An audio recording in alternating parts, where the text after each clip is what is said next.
Transmitting to you from Old Heart Radio. Right, that's how we're starting it. This one says string cheese. String cheese? Oh, gross. Hey everybody, welcome to Matinee Edition. Alright, This is we're having another way too much. episode of Matinee Edition. We're going to be hyper-focusing. We're going to pop out 2 this week. We're going to hyper-focus on a couple of recent endeavors. This one is Stranger Things Season 3. It's going to be a recap. Just so we know, you fixed the episode titles on this. Is this episode 10? So this is episode 10. Yeah. Yeah, this is officially episode 10. We're claiming it Double in digits! the podcast. We Double reached digits! Yeah, achievement unlocked. Yeah. Wait, wrong one. Oh. All right, there we go. Okay, so episode 10. I guess we just do we have to put a spoiler warning on it? I mean, I guess we kind of do. Yeah, let's just say spoilers on this episode for Stranger Things. If you're not done, go ahead and watch the rest of it, then come back here and listen to this because we need that sweet, sweet view. Listener count. Well, we need that sweet, sweet listener count. How do you... But I mean, it's true though. So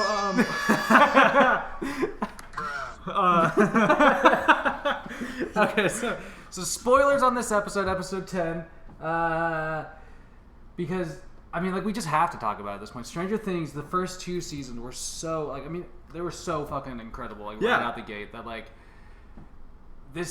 what happened in this season was an inevitable build-up, I think, from those first 2. Which, it's also worth mentioning that every season they have that is at least good, the more and more earth-shattering it's going to be when hopefully this never happens, but it might, when there is a bad season of Stranger Things. Oh, man. Yeah. I mean, if there ever might be, which I suppose would probably be the 4th season, if think it's going to... They were talking about wrapping it up in 4 or 5. Yes. So we'll see 4 what happens. or 5? Yeah. Okay. Well, I mean, either way, they definitely left off, like, aiming for season 4 in this after the So should we just drop our overall feelings about this, just quick, just? Yeah. What do you like? What was your take? Like, how? Okay. Well, first I want to know, like, how fast did you watch it? I watched it in a day and a half. A day and a half. Yeah. Okay. Well, me and my girlfriend are big fans. Right when we started dating, it was just a bit after the first season came out. She'd watch it, and I hadn't. And it's a perfect like binging fucking with your girlfriend kind of show. Absolutely. So we've always liked watching shows in pretty quick succession together as well. We did that with Daredevil season 3 too. Hell yeah. But and we did it with like all the Netflix Marvel shows until Jessica Jones season 3, which I haven't watched. I've watched like maybe 1 episode. I don't even think I bothered starting a second. Anyway, but so we watched it pretty quick. You took a couple weeks. Yeah, I took a couple weeks just simply because I was watching it with other people. Honorable. Yeah, it was honorable as a, it sucked. It was excruciating. Because everybody, like, literally on 4 different occasions, I think, I had to, like, divert conversation away from Stranger Things. So I was that guy. I was like, I didn't watch it yet. Sorry, guys. So I'm kicking, like, fucking rocks around. Like, sorry, guys. Sorry, guys that haven't watched Stranger Things. So, it took me a little while, but it felt, and I don't know if this is how you felt about the season, like, the pace of the season was so much quicker than the rest of the seasons. So I was actually talking with another one of our work friends, and she said she hadn't gotten past the first, like, 3 episodes of the first season because she felt like nothing was ever going to happen. Really? Yeah. I mean, that was half the fun about that first season, was those suspenseful. Yeah, it was like, do you ever watch Hereditary? No. Yeah, totally. You're talking about a horror movie. Yes, horror movie. That movie was so thick. It's a slow burn, and you're really sort of like, there's some weird shit going on here, but I don't really know if there is anything. It's like you don't fully know the ending, which is something you can't say about a lot of movies or TV shows these days. Which I feel like Stranger Things' first season and second season in some regard, they had this slow pace. It was like, what the fuck is really going on? Hell yeah. What the fuck is going on? Sorry. Anyways, but you're right. You had this slow pace where it was kind of, it left the mystery entire through the entire season. But then I feel like this third season, there are elements of that remain, but it really gets going. Yeah, much faster. Yeah. Well, one of my theories about it is that they finally, season 3, they've established this world, so they're finally able to really play in it without having to constantly go back and explain things. Yep. So that you're able to just dive right in. You have your attachment to all the characters. Exactly. The few new characters that they really invested in, like Robin and Erica. Yeah, which I thoroughly enjoyed. Paid off so well. Yeah. They were both such strong additions to the cast. Oh yeah. And do you think they're just gonna keep? I think they're gonna keep rolling with that. Nice. I think Robin was one of my favorite characters at the end of the season. Breakout character. I really fucking loved her. For sure. Erica was super funny. Yeah. Fucking Alexei died. Ah, man. God damn it. Smirnoff. So he's actually the scientist in the first episode that takes control over the entire program after the first dude dies. Russian beam that they were blasting into the wall. After fucking Arnie kills the dude, which that dude was fucking fantastic. That dude was straight cold. He was so cool though. That was his character was definitely an homage to the Terminator. Yeah, at least in some degree. I mean, the Duffer Brothers. I think it was for Variety. They made a video where it was all the references they purposely put in Stranger Things. I could count a handful of them. The video is 30 minutes long. Oh yeah. But one of them is we're huge Terminator fans. This character is just an ode to Terminator. Yeah. And also, his name's Gregory. Gregory. Which I don't think they ever mention in the show, but there's one subtitle towards the end that says Gregory grunts right before fucking Hopper throws him into the machine and he explodes. That's how you find out his name? Yeah. Oh, man. Which that was me. I was like, Gregory. What? No, but he his character was just it was a fun addition for the third season. Yeah. Well, it was do you think he's gonna come back? Splat. So one thing I actually wanted to ask you about, because last time we talked about this on a previous episode of Matinee Edition, I tried to not say anything about it, but you mentioned how you didn't want 11's powers to be the end all be all of the season. Yeah. And they fucking did it. They did it. I love that last episode for that reason. It's because 11 has no control. It's everybody else saving her. And that's perfect because you really, again, it would have gotten old. To the first 2 seasons, you see that inevitable conclusion to the season. Where all right, 11's powers are going to save us. And this, you really think that that's going to happen the entire season. They really set it up as she's the only thing that can kick this monster's ass. And then the last episode completely takes her out. She's out of the game. Her powers are gone. She's literally, they establish that she is being hunted by the Flay or whatever. Yeah, the Mind Flayer. The Mind Flayer. The Mind Flayer. The Flay. The Flay. Well, they refer to the people that he's taking control of are flayed. They're flayed. That's right. Not to be confused with filleted, which they were eventually consumed. Well, that's one of the, that was horrifying. So, just on that note, one of the most awesome things I think it was about the season was the creature. It was just so gross to me. Yeah, and it was so different from anything they'd done previously as well. Exactly. It was more. It was more of that direct homage to the Thing, where. It's just an amalgamation of different body parts and gelatinous goo. And but I didn't. I honestly didn't think it was gonna be a huge, just monster creature destroying the fucking local mall. When it that was one of the coolest parts when it just drops through the mall ceiling and it's all of a sudden in the mall. And then it turns into fucking Jurassic Park with the velociraptors looking for him, which was so cool. Yeah, so awesome, and I love it. All the characters participated in the finale in some strong way. I feel like. And some people could have made the argument. Lucas, that one character, the black kid, he didn't really do much in a lot of the previous seasons. Fair. He is the person who was responsible for the fireworks. Yep. And for saving Mike, Max, and 11's ass earlier in that episode. Yeah, he definitely got his shit together this episode, this season. Stop bitching. His sister's still more helpful than he ever was. Which was so funny to me. I was like, how is she a bigger addition to the crew than her older brother? I know. Yeah, well, they're just they just couldn't handle her, man. Maybe that's it. Yeah, who knows? But What was the other thing I wanted to bring up? Okay, so how like in reality, like how feasible do you think it would have been for these Russians to build this like massive underground base underneath this mall? Like, how grounded in reality do you think that would be? Also, not at all. A little Russian invasion there. Little Red Dawn. Little Red Dawn. Yeah, dude, but it was total Star Wars. It was cool. Like it was like they were running around a Death Star. It really was, and like that was even the alarm when they get caught. It's totally the Star Wars alarm. Like, I was like, oh, that's okay. I get it. Like, it's completely unbelievable. Yeah. It's also unbelievable that these kids working in an ice cream parlor would crack the code. Oh my god. Well, yeah. But I loved it nonetheless. No, yeah, for sure. I mean, well, and that's kind of one of the fun things overall, I think, about the season is that it plays on the idea that, like, it's just, I mean, like, you understand it's the improbable, absurdity. It's absurd, it's like, and so you just have to let that go. Yeah. And that's kind of what I mean, like, when you know, like, you just dive right back into the universe. You immediately, and you buy into it. Yeah, and that's it's the cool all believable thing. At this point. Not a lot of shows, like, going through multiple seasons leave you with that sense where you can get into them more in the later seasons than you can initially. There's very few shows that you can latch onto like that. Yeah. I mean, especially, it's even more of a testament. This was like 2 years in the making, which I'm so okay with. Yeah.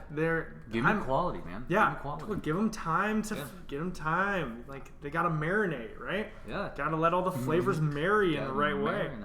Otherwise, you can't. If you push this shit out, it's gonna start feeling forced. Look at the thing of beauty that started with Daredevil in the first season of Jessica Jones, to keep going back to Netflix properties here. They upped the game. Like, to be real, Netflix properties upped the game. They upped the game. Those first few Marvel shows are fantastic. Yeah. I've heard the OA was great too. Ozark, I've heard, is still awesome as well. I haven't yet gotten into that, but I do want to, just because Jason Bateman's fucking dope. Yeah, and like, he's got nominated for a ton of shit at the Emmys. Yeah, has it? I haven't paid attention. And so I'm intrigued in that. But then, like, the Netflix Marvel shows really started dropping off. Yep. And I think it was because they were just pumping them out. Yeah. Demand got high for him really fast. And instead of like responding with like, we're gonna create some like savory dope shit, some rich bubbly marinara, you know, like we're gonna just like pop open a can of Prego and like dump it on your spaghetti. You know what I mean? Like, disappointing. Which you don't have to be cranking shit out every 3 to 6 months in order to keep a fan base like enthralled. No, it was like, I think it was a year and a half between the first season and the second, and then 2 years, almost 2 years, like just somewhere between a year and a half and 2 years since this season to the back to season 2, and like I did check. We were talking about this the other day. This broke the record for most streams over the initial weekend. Nice. 40 million. Yeah, buddy. Stranger Things. No, but 40 million people started the season, and 25 million finished it in the first weekend, which is just an obnoxious number, and it's supposedly gone up since then. That's crazy. Like, initial engagement that high doesn't fucking happen. That's like unless it's like Avengers Endgame.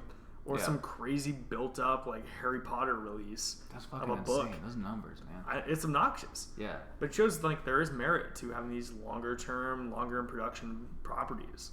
Makes them really good. Okay, so another thing I wanted to throw your way. What was, like, out of all the kind of like references and like, you know, homages or whatever, what was your favorite one? Oh, that's interesting. It's difficult. Okay. It's difficult to put my fingers on. Did you just hear that? They're fucking yelling outside.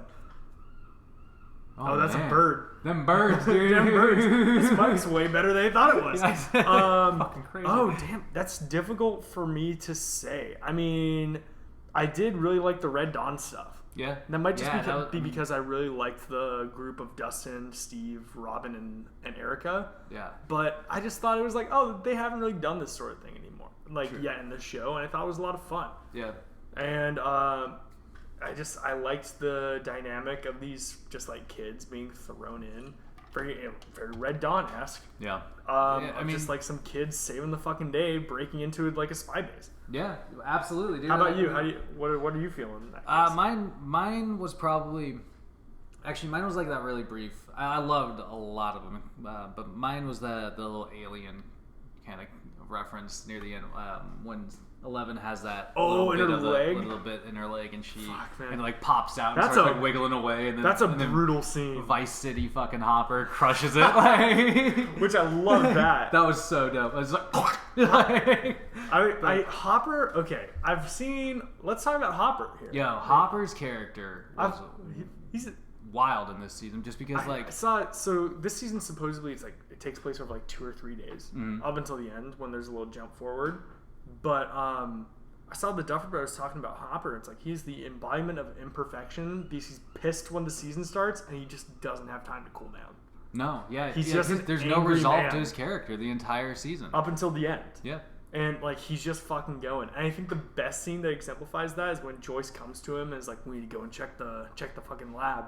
And he's just like putting on. She's like, "Joyce, don't go, son of a bitch!" Like, he's great comedic relief, and he is just a great character because he represents like what we all don't want to acknowledge about ourselves is that we're imperfect. Yeah. He is the embodiment of imperfection. Yeah, and you see that David Harbour is he's like, as an actor, he's like growing on me. The fucker's been doing stuff. Yeah. He's been doing random things for the longest time. You can see him in a bunch of TV shows. Yeah. And I'm like really looking forward to seeing it as he goes, as his career continues to take off after this. But important question though. Yeah. Dead or alive? Well, that's the thing. So the post-credits scene alludes to an American prisoner that the Russians have, and I mean, like, personally, I believe that that's Hopper. It'd be a really. I've seen the theory that it's Papa from the first season. Yeah, we were talking. You brought that up the other day. So what? Okay, what is that theory? That actor who played that character, he's very insistent that character's still alive. Interesting. Okay. So, and that's really all it stems from. Yeah. But I think it would be an interesting dynamic having him thrown back in when Eleven was really like looking for a new father figure. The father figure who she thought was okay, but was really imprisoning her the whole time. Potentially like be used to manipulate her. It'd be a very interesting dynamic. Especially because I feel like Millie Bobby Brown has some really good acting chops. So I think all these kids are fucking great actors. They're all. It's really a really well acted show. Yeah, well, and that's the incredible thing is especially the kids in the cast, like I'm looking forward to seeing what they do with their careers as they start going, because they've like, without them, the show would have like fallen apart. I mean, they work so well together. Look at the fucking Finn Wolfhard guy. He's getting work all over the place. He's gonna be in this upcoming movie called The Goldfinch. Oh, interesting. And he's in a band. The Joe Keery dude who plays Steve. He's been getting a ton of work. He's in a fucking band. He just put out a single too. I want Dustin to start doing more. He seems to work on stage. He's a Broadway kid. Yeah. Okay. Well, back to Hopper for one more thing. Okay, here's my theory on Hopper though. I just want to throw this out. Go for it. So my theory is that Hopper's going to be turned into the Winter Soldier. No, maybe this is the origin to the character he's playing in Black Widow. There you go. He's gonna get brainwashed. He's gonna be Red Guardian. We'll talk about that in the next episode. Yeah, which reminds us. Yeah, shout out to the next episode. Episode 11, we're gonna be talking about Marvel stuff. So stay tuned. Looking forward to that. Wait, one more quick thing with Hopper though. Yeah. So I always forget his name. Murray. I love Murray's character. Great. But I guess there's a brief stint in the show where you could see his phone number. And it wasn't like a 555 one, so it's a real phone number. If you called it, it was a voicemail that takes place after the end of the season, where it's him. Oh, did I tell you about this? No, I heard about this just recently. I called it, and I fucking love it. It's like, and it's like, hey, you've reached Murray. Thank you for calling. If this is Joyce, I've been trying to get a hold of you. I have something on our friend. We shouldn't talk about this over the phone, but I have something. What? Yeah. So. Damn, we should listen to it. Yeah. Call it real quick. Shit. Call it real quick. Oh no. No. Okay. So that's interesting. While you look that up, I was just thinking, like, there's a shot of that weird Russian beam machine, that they're using to hold open the portal. Yeah. And there's this brief, look over it right before it explodes. And you don't see shit on the platform. You don't see the platform is empty. After watching that a second time, I noticed that as well. And so that is like the other reason why I personally think that they are gonna like shoehorn Hopper back in. But I think he jumped into the portal personally. You think he jumped into the portal, so he's maybe like in the dimension in that like. I think he jumped in, but maybe the Russians succeeded in opening one up because they have a live Demogorgon at the end. Yeah, which means that there's a portal open somewhere. That's so true. I think they might have pulled him out in Russia. Oh shit, dude! I've got the number here. Let's give it a listen. Let's see what happens here. I got it on speaker and everything. Oh, let's see what happens here. Maybe it's not live anymore. Hi, you have reached the residence of Murray Bauman.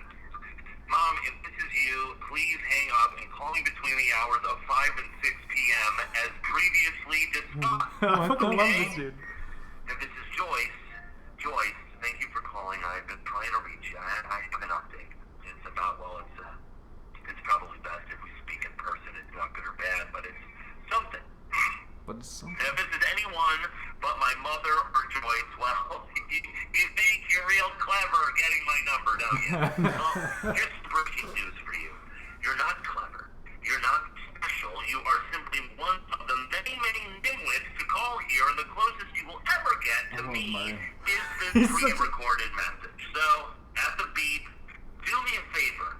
Hang up and never call here again. Okay, well, fair enough. Fair enough. That's fucking awesome, dude. So that reminds me of like one of my I love when movies or just like movies kind of transcend or TV shows just transcend the screen where they literally reach out and they try and interact with people. Are you talking about 40 Cent? No, what? Oh, have you seen that shit? No, what? Kids movies started handing out like little tablets, and when like a number pops up, it's like a scratch and sniff for kids to smell. Weird. Yeah. What? No. But it's also 3D, so it's 40. Do you remember the first Cloverfield movie? Did you watch yes. that? Okay. I think we've talked about this in the past. I love that movie as a great like kind of callback to monster movies. Yeah. But they launched like a bunch of websites and like this kind of online campaign. There's even a comic now. Yeah, really? Yeah. They tried to they with the movie in tandem they tried to like really get people to buy into the idea that like this was a thing that happened. Lived in world. Like yeah. And that's I love it when they do kind of shit like that. That's kind of Stranger Things trying to interact with you on a different level. I fucking love it because how many people are going to find it? Yeah. But then the people that do pay attention to it are going to get something from it. Yeah, exactly. And it's going to further endear the brand. Word. I love that shit. But so let's give it a 1 to 5. 1 to 5. I'd give it because nothing's a perfect 5. No, I'm gonna give it a 4.5. I really fucking dug it. I love the pace of it this season. Yeah, I'm gonna say right around there too. Yeah, it was a solid adventure, dude. I'd say a strong 4 to a 4.5. Yeah, tops. Yeah, it's again I'm not gonna give anything perfection just on a merit, but it was entertaining. It was enjoyable. It was fucking full of references that I love because I constantly feel like I'm in a room full of people that don't understand references like that. Yeah. And so it's just kind of it was a great knock on the door to like, hey, yo, this is fun. And it takes a bit of reaching to find something that's actually bad about it. Yeah. Is the best part. You can make an argument for it having some completely non-serious problems. For sure. So I saw that little bits of bullshit about David Harbour's toxic character trait. But, that's part of the fucking reason why his character that's part of his character arc. Yeah, you know what I mean. He's a piece of shit. It's bullshit. He started off as an asshole. He's still sort of an asshole. Yeah. No one's perfect. Yeah, there's a redemption quality that will be achieved. Either way, I think we can really thank this season for giving us Vice City Hopper and just another fucking whole round of fun. Can't wait for Halloween. Gonna buy that bun up. Well, I think we should just call it. I think because I want to, go on. We're gonna segue pretty much immediately after stopping this recording into the Marvel Comic-Con catch up. We're gonna catch you up on a handful of Hall H comings and goings. So I guess for episode 10, this has been Matinee Edition. Matinee Edition, still around, still breathing.